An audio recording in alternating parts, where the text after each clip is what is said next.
Hi students, I hope you're okay, eu espero que vocês estejam bem. Hoje vou gravar um vídeo para explicar um pouquinho o bloco 4 de atividades relacionadas ao segundo bimestre, né?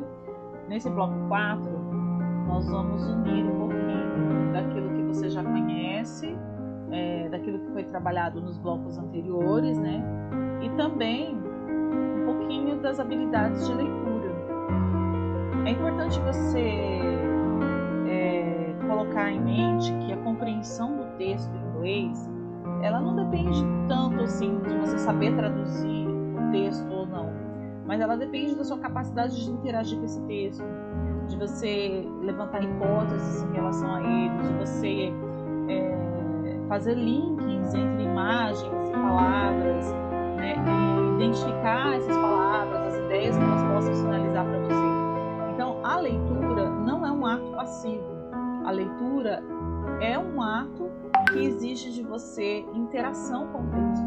Isso acontece em português e acontece em inglês. Então, algumas dicas que eu vou deixar aqui para vocês, né?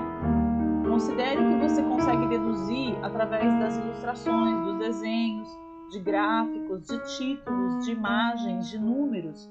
Quanto maior a informação você conseguir unir, linkar, mais você vai construindo sentidos e hipóteses sobre o texto.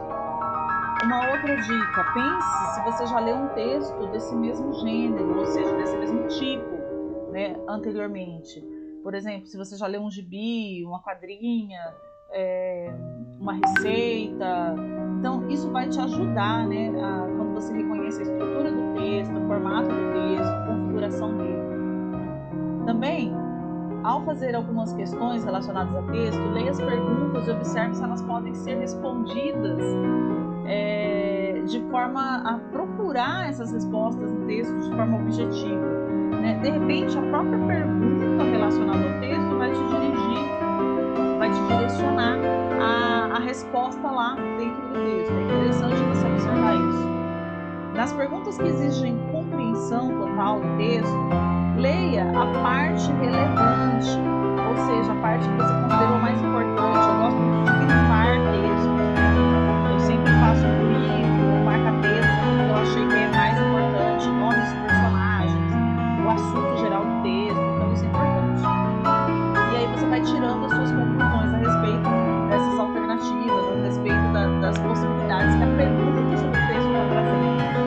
Considere alguns fatores importantes, como palavras cognatas, falsos cognatos ou false friends, que a gente trabalhou muito na sala de aula, prefixos e sufixos, que alteram o sentido da palavra, a derivação de palavras, adjetivação, o verbo, o tempo verbal, né? E não fique tentando traduzir tudo, palavra por palavra, tá bom? Porque o mais importante é essa compreensão geral do texto, daquilo que o texto vai trazer para você. Bom, feita essa introdução, vamos lá então para a primeira atividade. A primeira coisa que eu sugiro é que você observe a imagem e vá buscando fazer um link das imagens com palavras que você já conhece. Então você tem aqui a imagem, você já deve ter reconhecido um bolo, já dá para você saber, se você estiver aqui no vídeo é mais fácil, né? Na folha que está em preto e branco é mais difícil, mas no vídeo aqui você já consegue reconhecer inclusive o sabor desse bolo, né? Por causa da cor. Isso tudo você foi criando na sua mente através das experiências que você trouxe, né? Então eu olho para a imagem e já sei que é um bolo de chocolate. Agora eu vou tentar relacionar essa imagem às palavras que estão aqui, olha, ingredients. Então já vem na minha cabeça a imagem do bolo e a palavra ingredients, que é uma palavra cognata, que é parecida com o português, ingredientes. Então o texto que vem na minha cabeça é uma receita, né? Aí aqui eu tenho a estrutura da receita, que são os ingredientes que ela vai levar, ok? Repare que o texto aqui é um recorte do texto, né? Eu não tenho o modo de preparo, eu tenho os ingredientes. Então, pensando nisso, você já sabe o assunto do texto, você já sabe o tema principal, você já sabe o gênero desse texto, o tipo desse texto. Então agora você consegue responder aqui as questões que estão ao lado. Que tipo de texto é esse? Quais os elementos do texto que justificam a sua resposta? Como é que você descobriu que o texto é isso que você está imaginando que é? Né? O que te deu essas pistas? é como se você fosse um detetive e tivesse que investigar tudo isso. E o texto, as imagens, as palavras vão te dando pistas. Então eu tenho aqui algumas pistas, né? Foi o título, foi a imagem, foi as palavras cognatas, que são aquelas que se parecem com o português, ou foi a estrutura do texto, ou foi todas as opções, né? Então você deve marcar aí quais são os elementos que justificaram a sua resposta aqui, que tipo de texto é esse. Letra C, o que indica os números presentes no texto? Tem bastante número aqui, né? Indica o que, na sua opinião? Ok?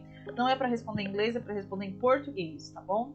Número 2, agora nós vamos mudar o tipo de texto. O gênero agora é outro. Veja a charge e responda as questões. Então eu tenho aqui um rapaz olhando fixamente para um copo de suco. Como é que eu sei que é suco? Porque tá aqui, ó, tá escrito juice. E tá escrito inclusive o sabor do suco. Orange juice. E embaixo, concentrate. Bom, no último bloco de atividades, no bloco 3, a gente falou sobre polissemia, que é a palavra que pode ter significados diferentes dependendo do contexto, né? E isso acontece aqui. A palavra concentrate, ela tem esse sentido duplo, né? Então, se você observar na caixa do suco, orange juice concentrate. Lenny always, tá escrito aqui, ó. Lenny always treats concentrate as a verb. Então, o Lenny sempre compreende concentrate como verbo. Então, concentrate aqui tem uma outra função, né? E aqui tem a função de verbo. Olha o que ele está fazendo. Fixamente olhando para o copo. Ele está concentradamente olhando para o copo. Ele está concentrado, né? Será que é isso que esse concentrate aqui da caixinha do suco queria dizer para ele? Que é para ele se manter atento ao copo, ficar totalmente concentrado? Ou existe algum outro significado? É sobre isso que você vai pensar e vai tentar responder aqui as perguntas A, B e C, ok? Bom, vamos falar um pouco sobre os filmes, né? É muito interessante que quando um filme novo entra em cartaz ou é lançado em vários países diferentes, a gente pensa que há uma tradução do filme, mas não é. Existe uma versão, especialmente do título do filme.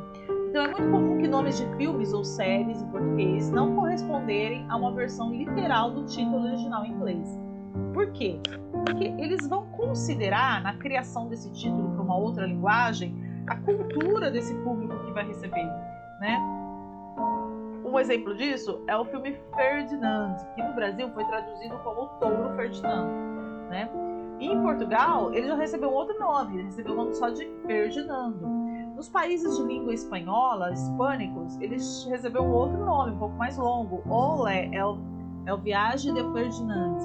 Então, essa versão dos títulos dos filmes considera o público-alvo, a cultura desse público, aquilo que vai chamar atenção, aquela questão do humor, né? Nem tudo aquilo que é engraçado no Brasil é engraçado nos Estados Unidos, ou é engraçado no México, né? Ou na Itália. Então, tudo isso é considerado na hora de fazer a versão do título de um filme ou de uma série. Aqui eu tenho o cartaz do filme, né? Se você tá ruim de enxergar aí no seu bloco, porque é uma cópia, tá aqui, eu coloquei bem grandão aqui para você ver, ó. A menininha e o Ferdinando. Aqui tá escrito Built to Fight, Born to Love. Aqui, Ferdinando, December 15, ok? Um texto curto, né? Eu tenho aqui um texto bem curto. A imagem fala bastante sobre o filme, mas ainda é um texto, é um post, né? É um cartaz e que a gente consegue tirar daqui bastante informações, né? Então, qual é o nome do filme em inglês? Qual foi a data de estreia do filme? Você consegue encontrar, tá? O filme foi lançado em 2017, você vai saber a data. Qual frase em inglês revela que o protagonista nasceu para amar, né? E qual frase revela que o protagonista foi feito para lutar, ok? Bom, são questões simples, mas são importantes para você começar a fazer essa experiência da leitura, né? Tá vendo aqui a menininha com a lupa? A leitura é sempre um processo investigativo, é sempre um processo de interação, você com o texto, você com o livro. E esse é um processo que você não pode ficar passivo nele, né? Por isso que eu peço para você tentar fazer as atividades sem o uso do tradutor, ok?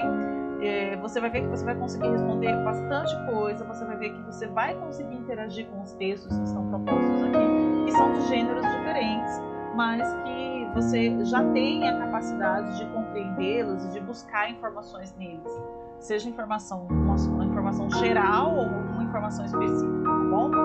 Pessoal, é isso, eu espero que vocês gostem. Qualquer dúvida pode entrar em contato comigo pelo WhatsApp ou se precisar marcar um horário